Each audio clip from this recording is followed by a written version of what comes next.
welcome everyone to the virtual podcast episode 8. I am your host, King Khada. You can find me on Twitch and all of the other socials at King Khada. And then we also have Anna.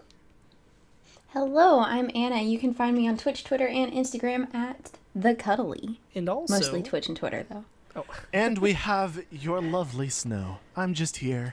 You can ignore me in the corner like the rest of them do. Yeah, because he technically does not have any social media. So that's us, your usual hosts. And today we're going to start off with the topic of Resident Evil 2. So what's been on the news lately is people played some demos for Resident Evil 2, and it's the remake. Demos, you say? Yeah, that Capcom has made, because Sony in general has been trying to make some remakes of old games. Like they started off with, Crash Bandicoot, getting the whole trio remade, then Spyro. But those have been like classic games that have been, I guess, remade in a way that's still the old game, but just kind of modernized with graphics and all that stuff. Yeah, haven't they already remade Resident Evil 2, or am I remembering another remake? No, they have not. They remade Resident Evil 1, but that was still like when they remade it. Because that's what I'm saying. Like when they made Resident Evil 1, it was still like the old controls where you're like turning around and Isn't it was controls again same literally thing, but the like only reason that everybody hates it? Well, I mean, yeah, but that's the thing. Like it's still the game itself. They kept the controls, and it's just graphically better. So that's been like those three, like to kind of highlight the trend. But what looks really interesting about Resident Evil 2 is that they're remaking it but changing the mechanics. They're making it be kind of like similar to Resident Evil 6, where it's like third person kind of shooter, but they're sticking to that classic formula of it being a horror game. And that's important because during Resident Evil 6's release, it was along the lines of like Dead Space 3. I think there's another shooter that was like this was after BioShock Infinite as well. But while they try to keep horror elements, it was still mainly a shooter, and there wasn't enough feeling. There wasn't enough creepiness. There wasn't enough in the gameplay to make it seem like a horror game.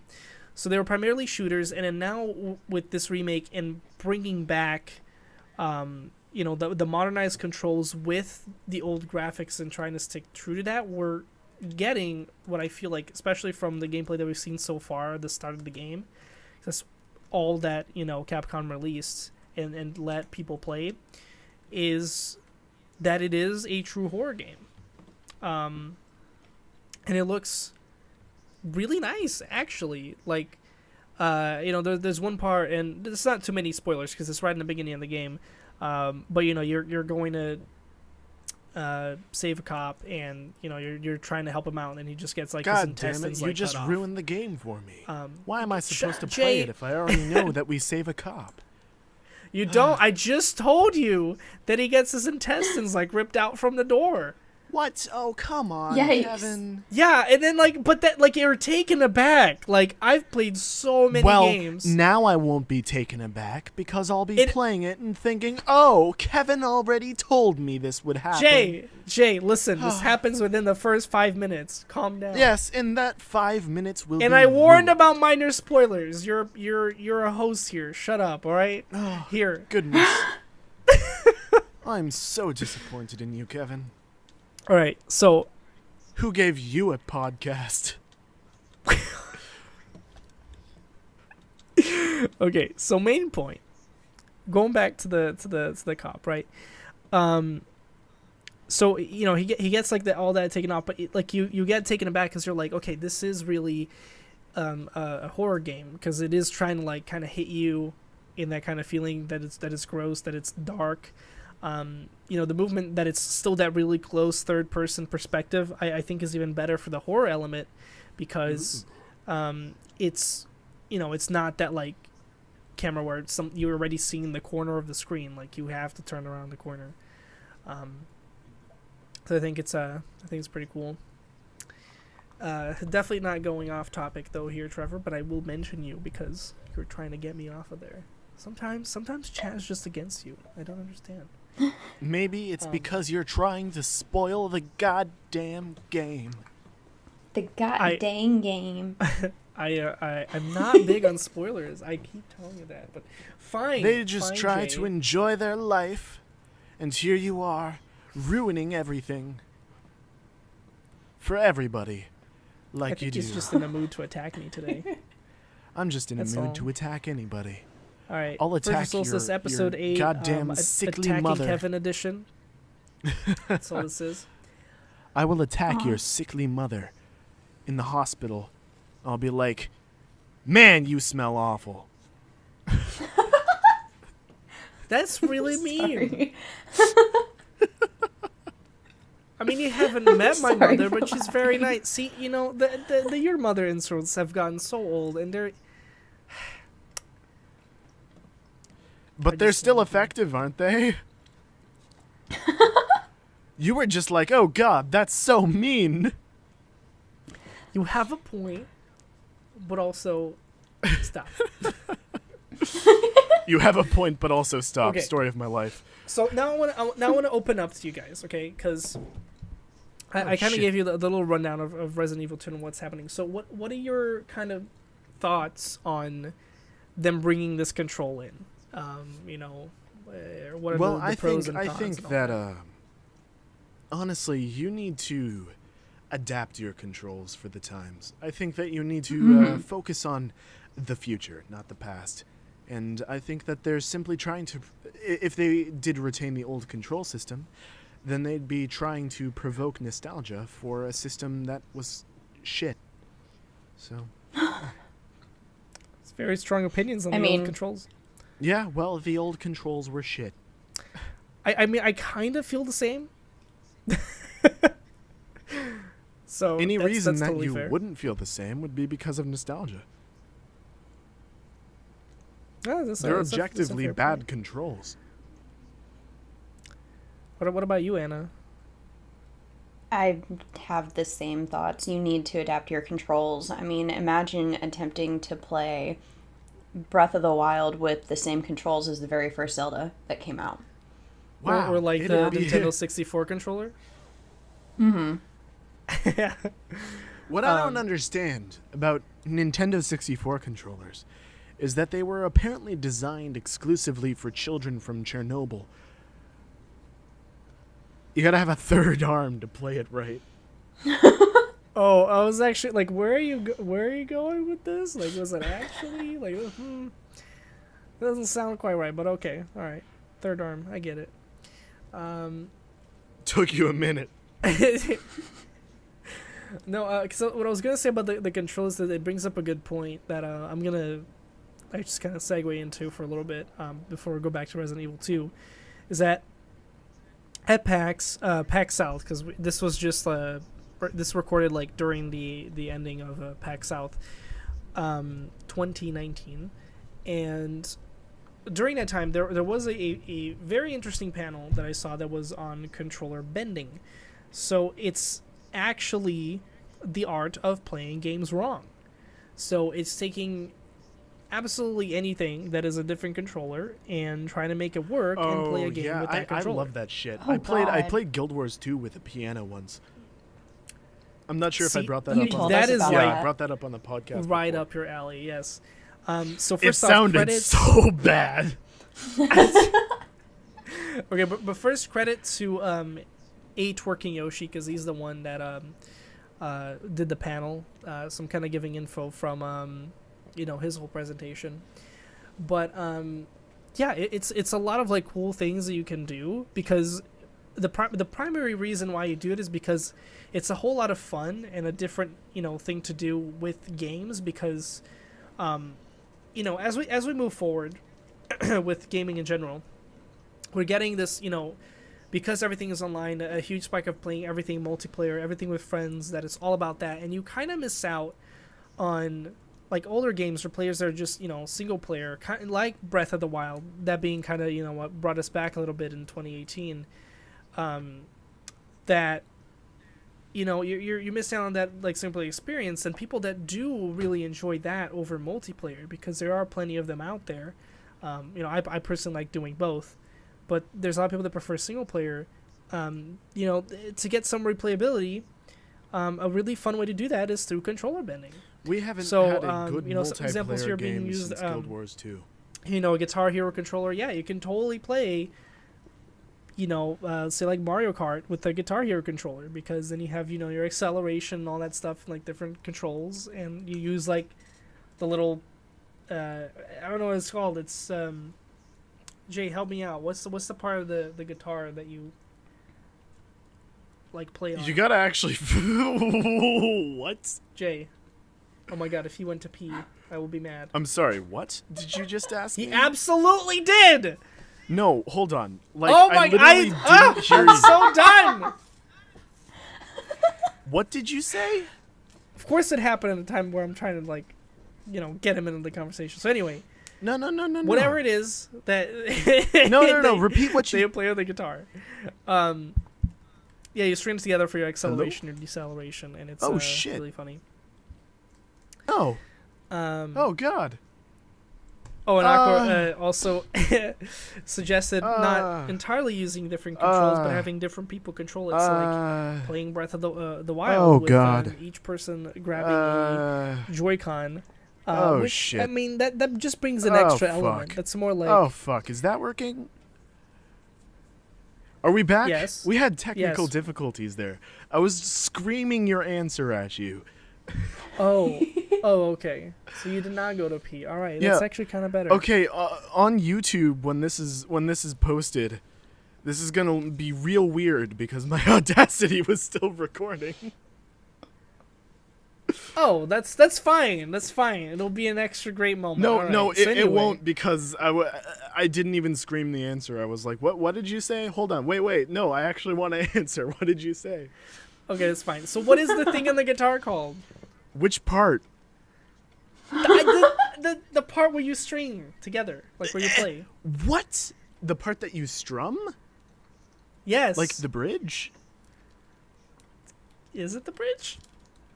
I think so.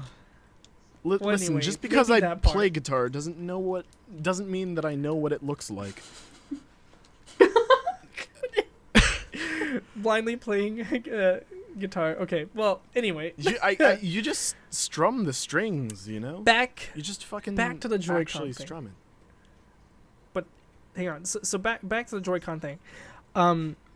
I think that's also an extra level of controller bending that's really fun is to include someone else, like your best friend or your loved one to play along with you. That's like a great bonding moment. No. The soundboard. No. Yeah. So that's on the guitar. That's not a soundboard. Yeah, because you've got your fretboard.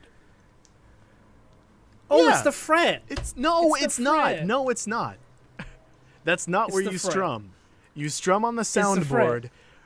You play on the It's fret. totally the fret. You play on the fretboard. Listen, don't fret. It's called the fret. We figured it out. You It's all right. Let's motherfucker. move on. If you pretend that you know what you're talking about, I'm leaving this podcast It's and all I'm not right. ever coming back. It's okay, dude. I I'm clearly the will musical ditch you expert here. and go pee right now. It's the soundboard that you strum. It's the fretboard that you play with your left hand. I mean, listen, all I'm saying is it does not sound right. Yeah, the frets are the bumps on the neck. Wait, what? You fucking people. Aqua said the frets are the bumps on the neck. Oh, You don't strum those. You don't strum a soundboard. Okay, so I don't know. Goddamn. Listen, we're not gonna discuss guitar like facts here. Okay, clearly we're not musical experts. Let's go back to games. All right. So let me continue with the controller bending. So something else that's really interesting is that again you can kind of make it anything your controller because Hey, will you this pedal donate included- bits to Kevin if I lick this 9-volt battery? I really This want to. isn't. I don't think you're allowed to do that on I Twitch. really want to but lick this 9-volt Kevin, battery. continue. Yeah, one. Yeah, I don't. I think that's very TOS breaking. And second, we're in the middle of the podcast, not like, Guys, You know, but I really want to lick Anyway. this 9-volt battery, though. Snow. Yeah? Snow. we're Let not. Kevin continue. Fine. Yeah, we're not egging you on, dude. So to kind of go on is that you can make literally anything. So what he did was get actual bananas that he brought to the convention, and just in 10 minutes set up the bananas to then play Smash with all 10 bananas. Yeah, it's actually as crazy and hilarious as it sounds, because you're literally like pressing the buttons on the banana, but also he was saying that like when you're playing that much doing that, it's great because like by the end of the session, you're literally like you just have smushed banana all over the desk. Like they have their usages out on one. Now, Jay, did you actually lick the fucking battery? Yes. Yes, I did. There's a reason why you don't lick batteries. It was a learning experience. That's if you say that you learn hands-on, but instead of that you're learning tongue-on, that is just not okay. It's not how you do it. Oh my god. Literally everyone is like, what the fuck are you doing? There's no good excuse to licking a battery. I was curious. Woo! Were you also the kid that's like, oh, it's snow. I want to find out if me putting my tongue on the pole is going to ruin it or not. I've done that before. Oh, great. How did it turn out? Pretty well, considering that my body is made of ice. Literally, I bet went you to lost visit skin. one of my online friends for the first time when I was in Vancouver. And, like, coincidentally, she touches my hand, and she's like, what the fuck is this? Because my hands are colder than the blackest pits of Hades. And she's like, oh, I get it now. Yeah, for those that are listening in on the podcast, I'm batting my eyelashes very heavily at this Yes, statement. he is. But also we got an answer that there's a sound hole on the guitar, which also sounds hilarious. Thank you, Aqua. But yeah, I think I still want to go back to controller bending stuff, because what's the most cool is that you always like you can make anything a controller, and so you just have to worry about like which ones I'm are finna lick buttons this or which battery ones are you again. getting inputs. So like, I bet you could make, you know, like an ocarina also a controller, and that'd be really cool. Like the melody would probably sound horrible. If you Well, wanted to do yeah, well, but, from you my know. experience with using instruments to play games, don't. Because it just sounds terrible to actually do well. Well, Like if you're not- playing a not melody, quite. like you're just gonna end up dying. Not quite. So there's something in music called a pentatonic scale, and a pentatonic scale, basically contains no dissonances. So it contains no like minor seconds, minor sevenths, etc. So it sounds Okay. good no matter what note you. Hold on. Allow me to demonstrate with my breath piano. This is gonna sound familiar. A pentatonic Alright. scale sounds like this.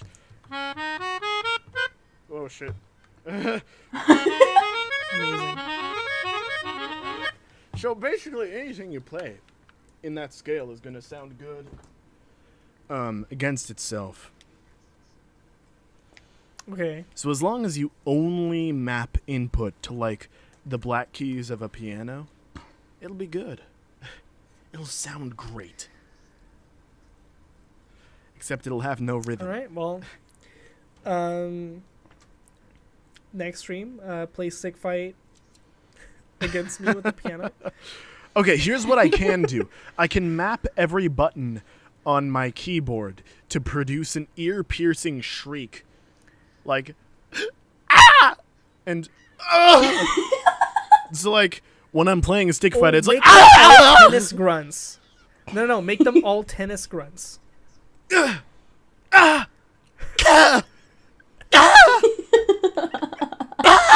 Yes, listen, that is happening. That is 100% happening. All right. Yeah. So I think that's a good point to kind of stop on the controller bending. I think we kind of got the point.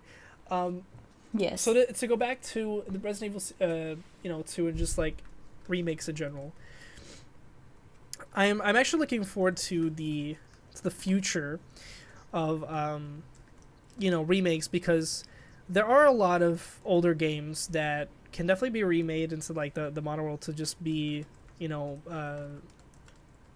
kind of relived by like a new generation, and for the people that have nostalgia still be a good experience. And so far, Crash has been great. It's been notorious for having some maps that are still cancer and really hard to beat. I lived through that. I was like, well, what's such a big deal? It's not even that bad. And I understood once I played. Mm. It was that. Then Spyro Remake also got pretty good like reviews. People played it. It was enjoyable. And so I think we're gonna see also another just good result with Resident Evil 2, and I just hope that people keep remaking like games that are worthy of that kind of stature. I personally, as a Banjo-Kazooie fan, would love to have it remade in a way, or kind of add both games together into one, because they kind of interchange stages on itself, instead of I don't think they're ever going to make like a third one other than Nuts and I Bolts, just because, realized something. that was pretty bad. If you put gloves on but you don't pull them all the way down, it looks like you have real long fingers. All right, it's snow salad fingers. I like it when the red water comes out. I thought it'd be yellow water. Yikes. What? Why are you calling my insides yellow? Let's keep that for another time. So, let's move on to maybe talk a little bit more about PAX. And I'm looking go into some over. I'm details looking over what you wrote for the topics, and it sounds like an old man escaped from a nursing home and is rambling, like Resident Evil 2 remake. Such an old series remakes. all right, Jay, don't unveil our secrets. No. Let's keep going. Like, let me tell you about PAX. All right. First Speak your off, piece. there wasn't too many like new games at PAX because it's not E3, but there are definitely some Right. that were showcased. There's a lot of like booths on just like updates on games. Like there was one for Brawlhalla, and I have nothing against Brawlhalla. I like Brawlhalla. Of course, I like Smash better, but I like Brawlhalla. But they had like a medium-sized booth, and it's just like people playing it and trying it out, and just was there no other like big games that could have used that booth? Like just a very like personal thing. Kevin that was, doesn't like all that could've these been used better. goddamn old games. Because you're in a convention. The old games that I played, like there's definitely like there's a classic arcade room, which was cool. I'm very thirsty, The but I also older have to pee. folks This is a want to weird, get that experience. It's a weird like conflux of feelings. So a lot of older folks can get that same experience. With nostalgia in the classic arcade. There was a lot of like tabletop rooms. And just like tables for people to play like Magic and all this other sorts of board games. There's also a console area for a lot of older consoles, and it's very cool, but it's also, I just feel like, kind of unnecessary, because during the convention there was also like tons and tons of rooms that were not used, and keep in mind this is a like huge convention. Like the convention center is like, I don't know, try to think of like a super Target or a super Walmart or like a huge Home Depot, and just times that by 2, and that's the convention center. Okay, so it's absolutely, enormous, and yeah, I just feel like there's a lot going on, but then not enough, because there could have been way more panels. The ones that were there were nice, they were cool, but there's just a lot missing. I compared this to another convention I went to. This was like about 2 years ago, but it's ASEN, and that's taking place in Chicago, where it is like anime related, but they did have like on a like 3 times smaller venue, have about twice as many panels, and a bunch of interesting things, and voice acting and a bunch of other different things on the anime world. And I just think they could have done a lot more than what we got, because what we got was good, it was quality, but just not enough quantity, in my opinion. Other than that, the events itself on the games that I kind of wanted to talk about. So there's one in particular that's like, if you guys think of Alien, like the original Alien, The movie? it's a sort of arcadey shooter thing where you are in like a soldier.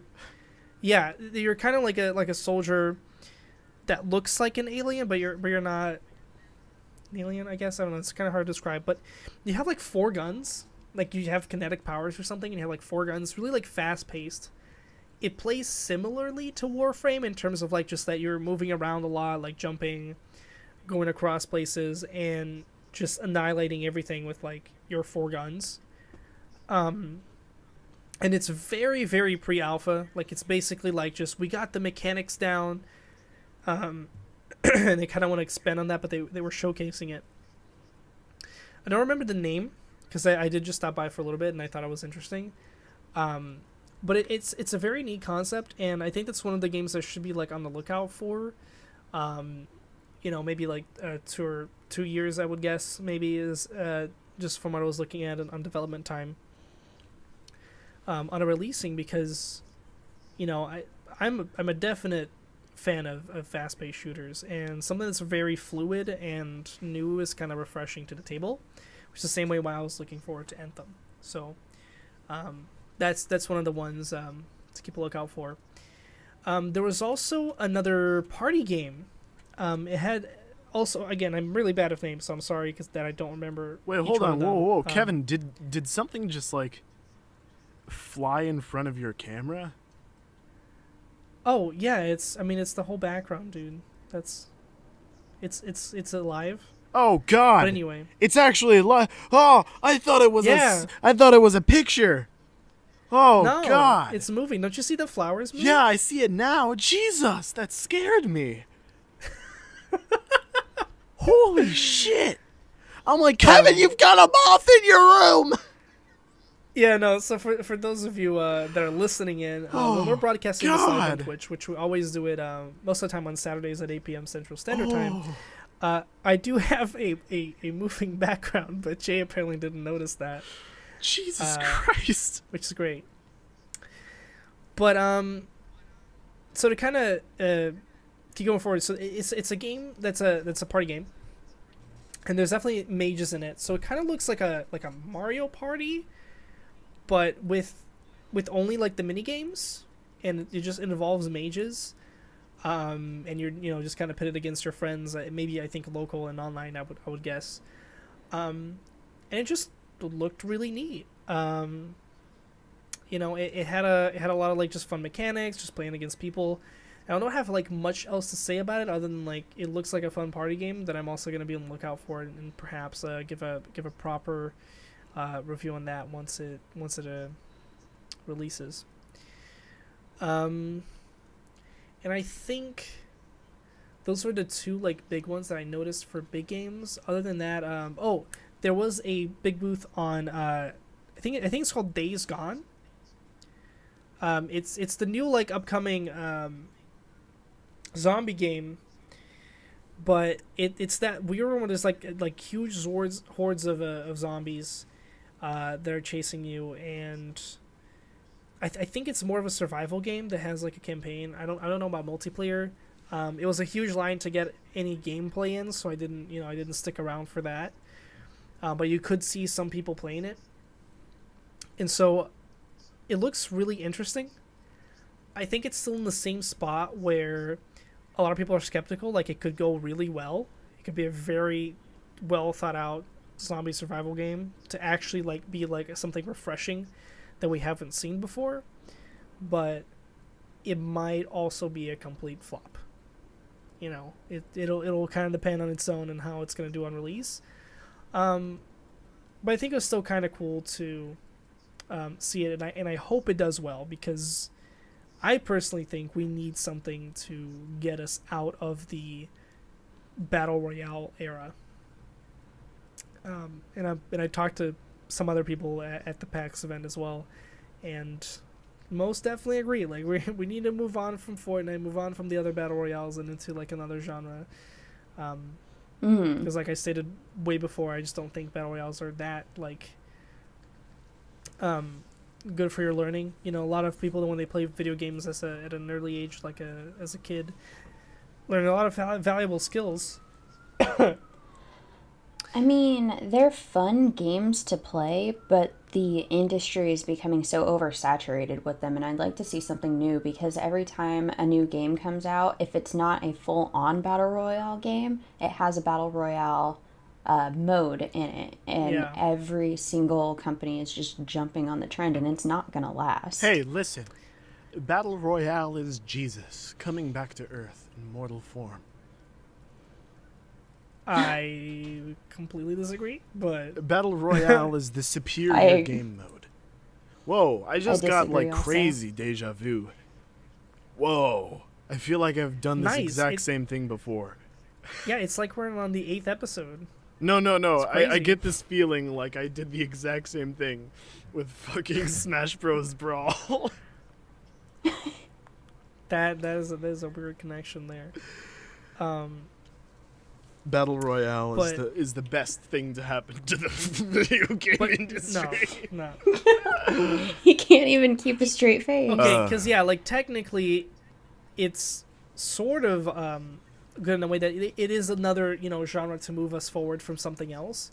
But I just it's kind of sad that it was that genre, because like, guys, like Battlefield's been doing it for a long time. Granted, it's like a team versus team and not a free-for-all where you're trying to get like number one. I feel like that's just poor game balance, No, well, yeah, but they've had huge battles, like 16 versus 16 people on servers. I think up to like 32 at one point, if you played on PC, and so a total of 64 people on a map. Like years before battle royales were a thing. Same with Arma, and they never blew up. They never saw any kind of like recognition. Like, they were fun games for the time, but it never became huge. And I guess all you had to do was slap on like an even 100 number and call one person a winner in a free for all, and that's the formula. And it's kind of crazy. The secret formula. And PlanetSide 2 as well. Yeah, PlanetSide 2 was huge back in the day. I remember PlanetSide 2. I only played played it a little bit before I was like, wow, this game is trash.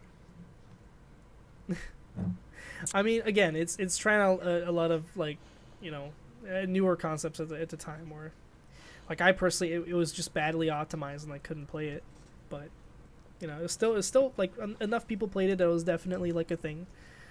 And it's just like all our new battle royales is just definitely oversaturated at this point, and I can't wait for it to turn over into another genre.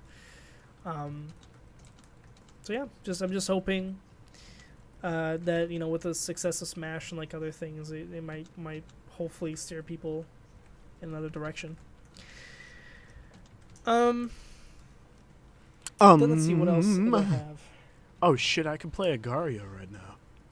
Oh yeah. Okay, so back to just like gaming conventions in general, because I wanted to kind of talk about 4 conventions that I think the heart of gaming conventions and other conventions that people love is getting together with people that you've talked to online. because having local IRL friends are great, but because it is local, like it's it's two different relationships. Where locally, you I think have that like kind of like personabilities that even if you don't have like all this common interest, you can still talk to each other as humans and you can still be friends, and it's like great.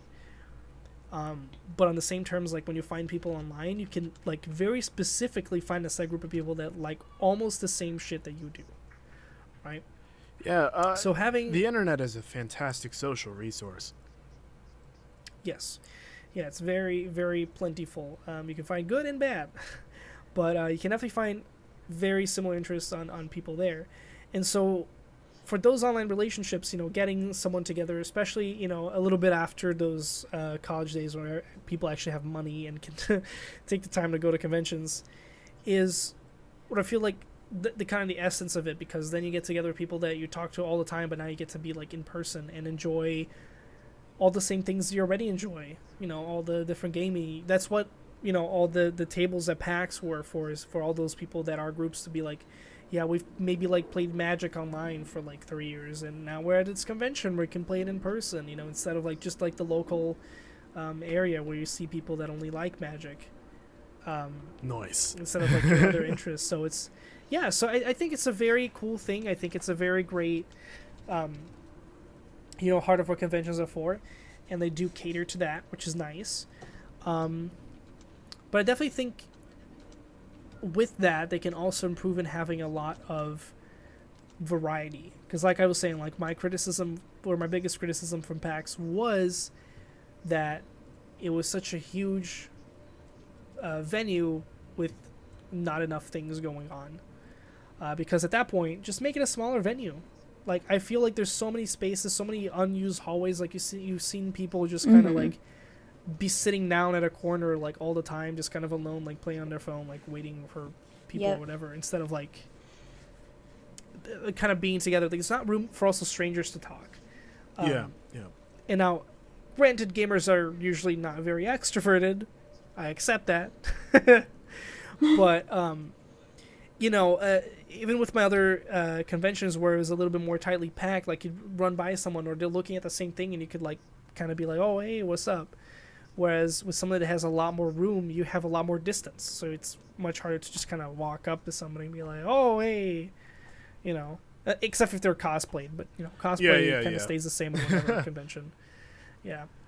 I was thinking about cosplaying, but then I realized, like, what would I cosplay as?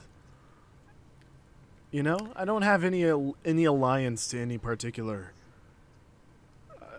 franchise enough that I'd want to dress as a character from that franchise.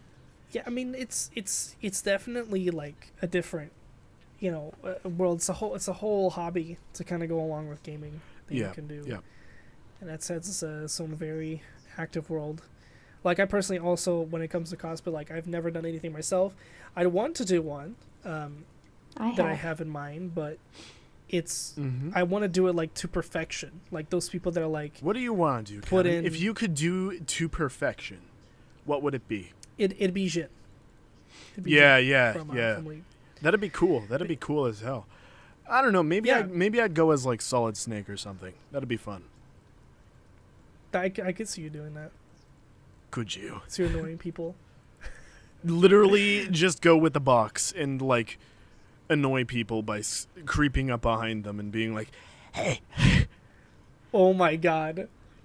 You could make a whole just video on that, just staying at the convention in the box and having people walk up to you. That'd be hilarious. And then like pop out and it's not even fucking Snake, it's like Raiden or something everybody hates. And what were you gonna say, Anna, about the cosplay? I have done cosplay before. It wasn't to perfection like I would have liked, but I also didn't have the financial means to be able to do it. Yeah, it's a lot of fun to do, though. That is also another aspect, yeah, because it's expensive for you to get like everything quality made. Like when I was even just like kind of theorizing, like, okay, if I were to do Jin, what do I need? Like I would need to like 3D print a ton of shit, like buy fabric to then like hand make to perfection, and if you honestly, mess up, you gotta buy more fabric to Snake fix it. would be easy as hell. Literally just like grow out a really shitty beard. Okay, but no. Okay, yeah, it's also dependent on what kind of cosplay do, because some people are very much easier to do. Yeah. Like definitely mine for Jin. There's so many like little details that like Riot throws in with their characters that is harder to do. Yeah, absolutely. But like for You like want to know who I? Oh yeah. Sorry. No, go ahead. You want to know who I would like to cosplay one day? Who do you want to cosplay one day? Raven from Teen Titans. Oh hell yeah, that'd be awesome. That would actually be pretty cool. But then like, how would you make your Also face... Sailor Venus. Wait, Sailor Venus, huh? But Anna, how would you make like your whole face kind of like? Would you wear like a mask with like googly eyes, like here, Do it's it. everything dark? Oh my god. Because you know what I mean. It It's would be all without shadow. her hood up. But it's all shadow though. It's completely black. With just her eyes. not It's without not her the hood same. up. Not without her hood up. I know, but it wouldn't be with her hood up. That way you can actually see her purple hair and the gem Oh, thing on yeah. her forehead and stuff. Oh, Okay. disappointing. Yeah, I think it'd be cooler to do like the whole like mask and being completely dark. I think you're getting be really cool funny. and stupid like mixed up there, pal. There's a fine line Nah. between cool and No, stupid, to be honest. Definitely not. Definitely not. Fucking googly eyes. Yeah. Okay, maybe that wouldn't be to perfection, but it'd be like a very fun, silly To cosplay. perfection. Yeah, googly-eyed Raven, dude. Why would you not want that? Of course. Why have I been such a fool? How have I not seen how this is actually the epitome of cosplay? Let's see. I don't know what else other thoughts on cosplay other than like those would be like the plans, and it's so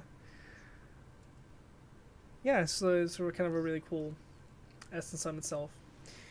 But to go back to just like PAX and conventions, I think my other kind of closing thought would be on the price of entry. Because I personally think a lot of conventions these days are costing a lot just to enter the event. Yeah. Like the last TwitchCon was I think like $90. This PAX was $85. These are all 3-day passes, by the way, but you know, it costs that much. Upcoming like RTX is I think $95 or $100 for all 3 days. I mean, if it's $90 for a 3-day pass, it's only $30 a day, which is significantly less than, say, a concert that only lasts a couple hours, because this is like a whole day thing that spans over multiple days. And I can see that, but at the same time, it's like the price of entry I think would be like kind of good to be like around $15 or $20, because there's already a huge amount of people, and I get that's like the initial part, and a lot of people are still gonna pay to go to an event. So I think like financially, like I get it. It's probably priced at the right time with inflation. It's okay. I'm not saying that, but I just think we could kind of make it more full and more fair to people. Are you saying $15 for the full pass, where each day would only be $5, or are you saying $15 No, 15 per for day? a day. Like Okay. yeah, no, like 45. Let's say even like $60 for 3 days. I think would be a good price. I 20 each. It'd just be like a bit more affordable, because you do make a lot of money from people going into the convention. But what I think would be better is because you could focus more on supporting everyone else, like making the barrier of entry cost less, because and like Alco points out, there's still like the price of travel wherever you are. Most people are not local, so you're going from somewhere else, having to spend money on a hotel and then a ticket. So there's a huge barrier on already when you're gonna get there, so that a lot of people don't spend that much on merchandise. I myself going in, even living nearby, like being able to drive to the convention, only bought 3 things. There's still of course like some people that just don't care about money and they spend a ton, right? But Yeah. for like the common person, you can't just go there and like swag out and buy everything that you want. So that's why I think like it'd be way better for them to focus on doing a slightly lower barrier of entry, like not even that much, like cutting out just let's say $15 from the price that it was now, and make it like 60. So it's $20 per day instead of 30. Like you're having that much more that you can spend on the artists inside.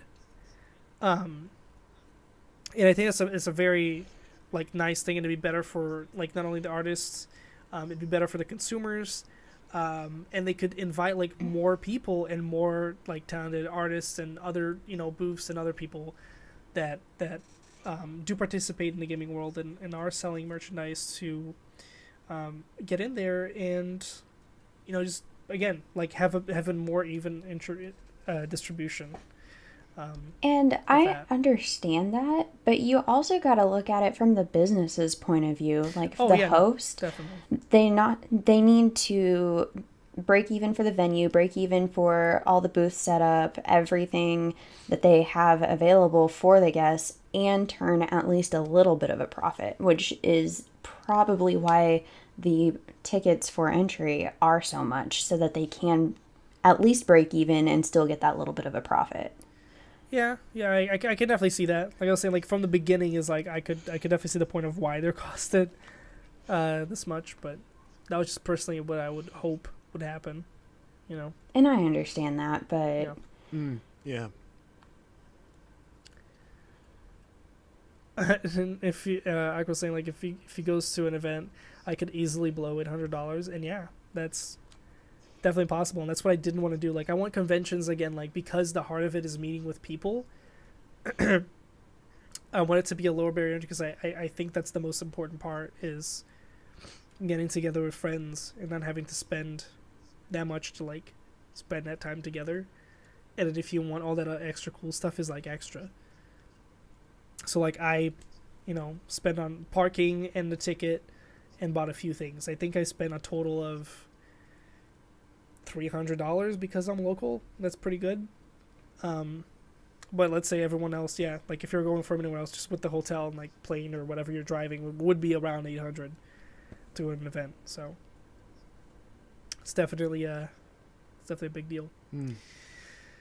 All right, so then for the next topic that we have, it's gonna move on from that, is kind of what I'm doing right now on stream is just talking a little bit about blue light, okay? Because that's been a thing for. Ooh, I have some thoughts. Okay, that's where I came to, and I was like, okay, this is where Kevin turns into an old man, because he's like fresh out of the nursing home. He's like, blue light harmful? What do you use? Okay, so let me first preface this. During PAX there was a Gunners booth, which Gunners are the glasses that I'm wearing right now. They're to reduce like blue light. And there's a bunch of different even software and other stuff that you can do to your actual monitors, and a lot of people that work in offices or that are gamers. Like so in both you mean those worlds. Literal actual blue light, like light that is blue? Yes. Yeah. Like you have your RGB. Yeah. Spectrum. I get you. It's blue light. Just clarifying. So, yeah, and the main thing about that, like during the past 2 years that we've had like topics on this, not just in gaming but just in general for like the medical field, is that just like kind of like the start of cigarettes or something. There's not like conclusive evidence that like blue light is super detrimental to your eyes, because we've only had like smartphones and a bunch of other screens. In the past decade. So you kind of don't, like, we are the guinea pig, we are the control group for them to figure out, what is super harmful. Mm-hmm. But there has been, like, charts, and it's, while it's not conclusive, it still seems that blue light can be harmful to you. So that's why there's been a lot of, I've heard that it fucks with your sleep. It does. That as well, because of the melatonin cycle. And as a teenager, still technically a teenager, even though I'm also an adult now, my sleep schedule was already beyond fucked. So I figure, like, what's the most more harm that blue light can do, And I'm kind of in a weird spot, because back in high school, it was like that as well, where I was only sleeping about like 4, maybe 5 hours a night anyway. Yeah. Because that's a whole different topic that I'm saying. Like, people should wake up later when it comes to kids in school. But Yeah, absolutely. God, please. yeah, wake up like 5:30 a.m. to catch the bus. Yeah, it was not a great life. So Jesus, makes no sense. No sense. yeah. So before we go like to a whole different rant,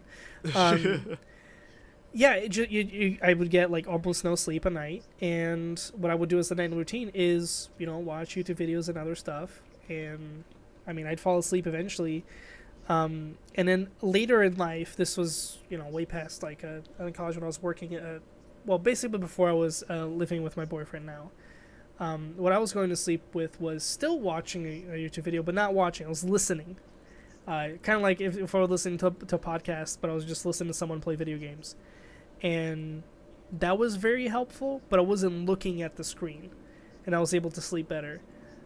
So I think it still goes along that line of like, I think blue light probably does affect you, but then also it might also just be the engagement part of what you're doing. So if you're actively watching something, no matter if it's the light or not, how far harmful is it going to be? So I think it affects your sleep cycle on the terms of activity, but I just don't know if it links exactly to the blue light.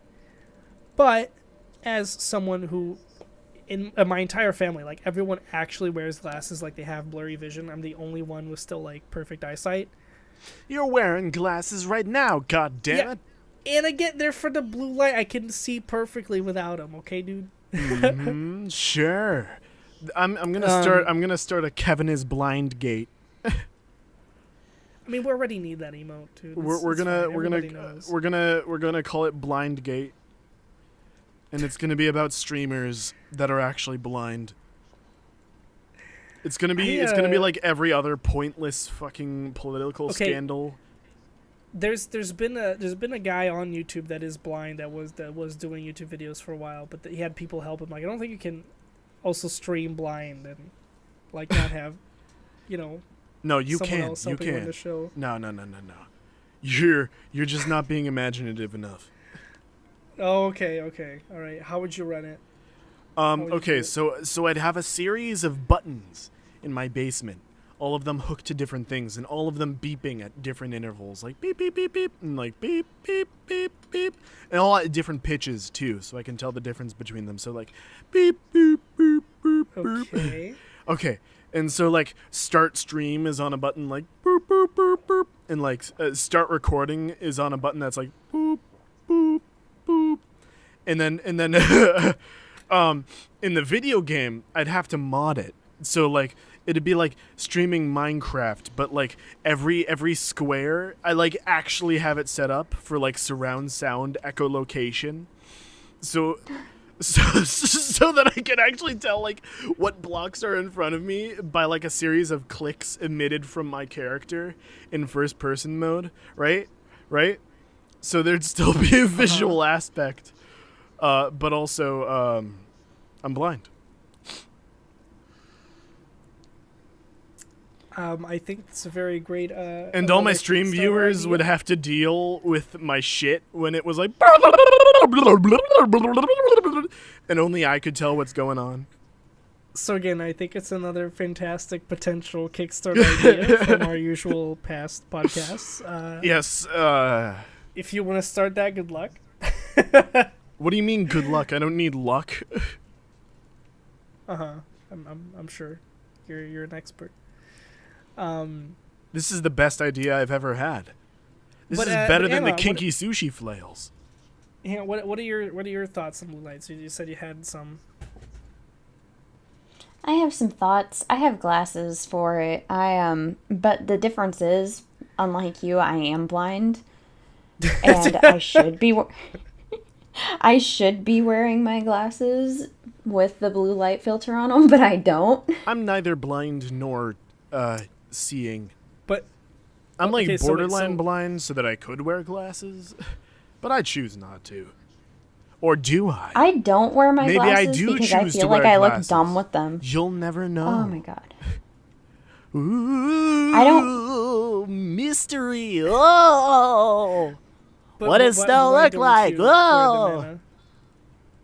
I don't wear my glasses because I feel like I look dumb with them. Aww. But but they help, especially with the blue light filter. And I want to get back into wearing them again because my eyes do feel significantly better and less strained when I wear I don't my know. I glasses don't know that if filter get the back light. into wearing them is the right turn of phrase. There, like, dude, Well- I'm so into wearing glasses. No, I think it's still technically the right word, but it just sounds weird. But I think you definitely should, because, like, I mean, I bought these, like, when I was looking at a bunch of different designs, so, like, I think these look okay on me. I've asked around, it's like, oh, okay. But it's definitely, like, I think maybe if you just don't like it, just to maybe see if there's another one that would look nicer, but, or that you're kind of happier with, because I was happy, like, that these are clear. They still give the protection, and I look okay with them. Otherwise, Kevin, yeah, I think that'd be, like, a little bit of a you of a look barrier. better than okay with them. You look delicious.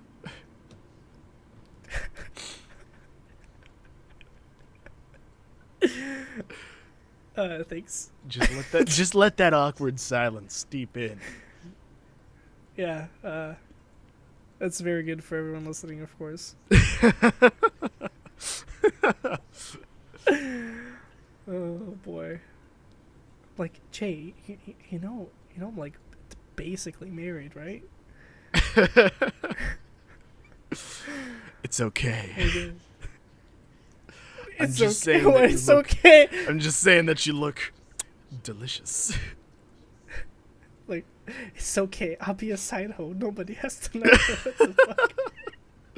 Hey, I mean, if your side hoe application is open, Yeah, I think we have one last topic. That change I his was asking. subject So- quickly.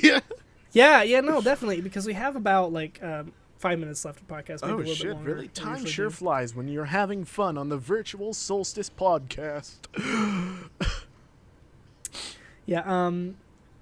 So last What's our topic that I last wanted to talk topic? about is again going along kind of like just friendship and all that stuff about conventions is clans, and I mean clans specifically because you have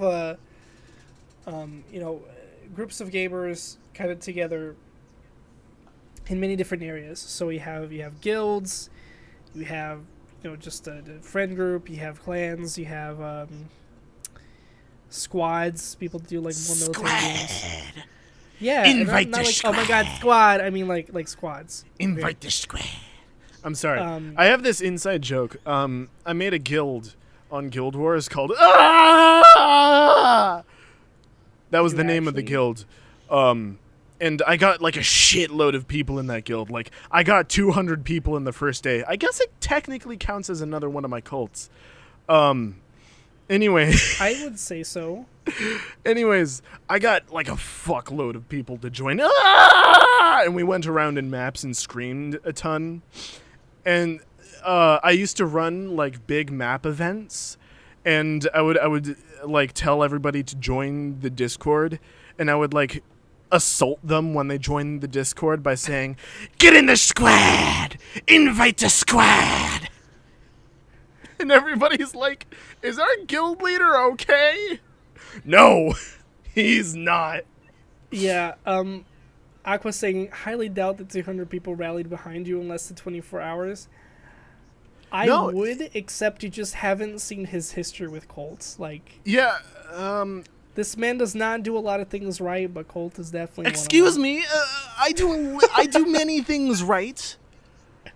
I am a smart individual who is very capable, especially in gathering folks to rally behind a cause that they don't Right. really understand. Well, since we're about to run out of time, let me keep going about like what I wanted to touch on clans specifically. Okay. So clans, what I think, aside from guilds and like all the other spots, is that clans have more of a competitive, right, yeah. what's it called like essence to it. You know, Yeah. when you're taking part of a clan, it's like you don't want to like just gang together like you would maybe with like a guild, or a squad of people. Like you want to, compete maybe like with each other or against each other and kind of practice and do better. I feel like Warframe does a really shitty job of handling clans. Oh, that's a whole. Like, we can touch on that in just a second, but yeah, a whole thing about like clan specifically, like the history of it is like the most famous, I guess, clan was always, like the FaZe clan back in the Call of Duty days. Hell yeah. Oh, you can do I those was in tricks and FaZe like be really Clan. good. What? I was in FaZe Clan. Were you actually? No. Yeah, there you go. That's what No, I I didn't even play Call of Duty. My mother hated violent video games, so I had to go to my friend's house whenever I wanted to play them, so I never got good at them.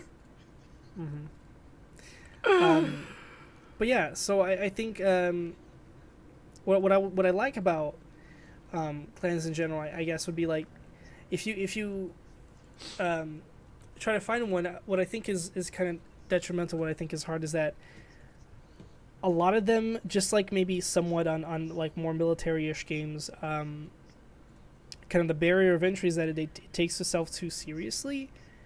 I think it's quite hard to find like a clan, let's say, this is due to like the competitive nature, to find one that's both competitive and that you're helping each other and that you're all growing and trying to get better at something, or like a game that you do love, but and actually like still be positive and be helpful with each other, because I do think a lot of the times we have clans and you see their rise and downfall. Yeah. And taking apart not just game state and how long they last, but it's definitely because of that. I think like there's a lot of people, like you talk about like on WoW, on World of Warcraft, and I still have even some coworkers that I thought that played that back in the day, and sometimes go back to it now, that like guildmates that they saw like 10 years ago, and you go back and like retouch and play the game together or do some other things, like have stayed like longtime friends and can still get along and have like a fantastic time together. Whereas I think like on clans, again, it's another like very hard thing to find and accomplish. I think you go into it, you get your experience, and then eventually you like leave. It's very hard to keep a connection with people on the clans. Yeah. Warframe is the shittiest handler of clans. And I mean, on that subject, at least to use the Warframe as an example, I think it's definitely like it was a great like start, but then they never like gave enough reasoning for people to be part of it, because I mean, and also because the clan system Warframe is not, it's called a clan more for the theme. I don't think more of the competitive nature, because Warframe isn't competitive at its heart, so it's hard to make people compete against each other. It was in the beginning when you had like people control nodes and stuff, but then that stopped. So, because it became like a monopoly. Yeah. So it was just like, well, what do we do now? They equalized it and threw it away until they could get back to it later. But yeah, it's definitely a weird thing. Like they went for competitive, and then they just kind of kept it as like friends, like get together at your hub. And that's what the clan is, more like a house. Everybody is equal. Yeah, and Anna, what are your thoughts on clans? I don't know. I like them. I think it's a good way to get involved with, like, more involved with the community around a game that you're really into. It's a good way to make friends. It's a good way to get competitive if that's what you want to do. Because I know, for example, a lot of Splatoon clans, they have basically different divisions inside of them, where there's the casual players that just want to have fun, party, make friends, and then there's the ones that are more competitive, where they actually create scrim teams and go for competitions, and take it extremely seriously. Like me, I take everything seriously. Oh yeah, no, 100% of the time, I'm sure. Are you questioning whether I take things seriously, Kevin? No, not at all, man. Of course Sounds like you are. Oh yeah, it kind of does. Sounds like you're really questioning it. All right. Well, I think this is a great point to just kind of end on. We gave some thoughts on the clans, and Kevin wants to end it because he is a coward and he doesn't want to face me. No, we're getting at the definite end. So let's just close it off. Can I say one more thing about the clans? Yeah, for sure. I never, before, I never really got into clans, and I was like, clan people are scary because they take it super seriously, but after I got into the Fresh Squids of Inkopolis for Splatoon, I have a newfound appreciation for them, and they are some of the greatest people I've ever met. Wow. And I'm very happy. And they have helped me tremendously with the game and have pushed me to want to become more competitive with the game. Yeah, and I think, which is really nice. Yeah, I think that's I mean, when I said like it's like rare to find, but like if you do, like it's definitely like the same experience as like that of a guild or a group of people. But yeah, well, at least happy for you.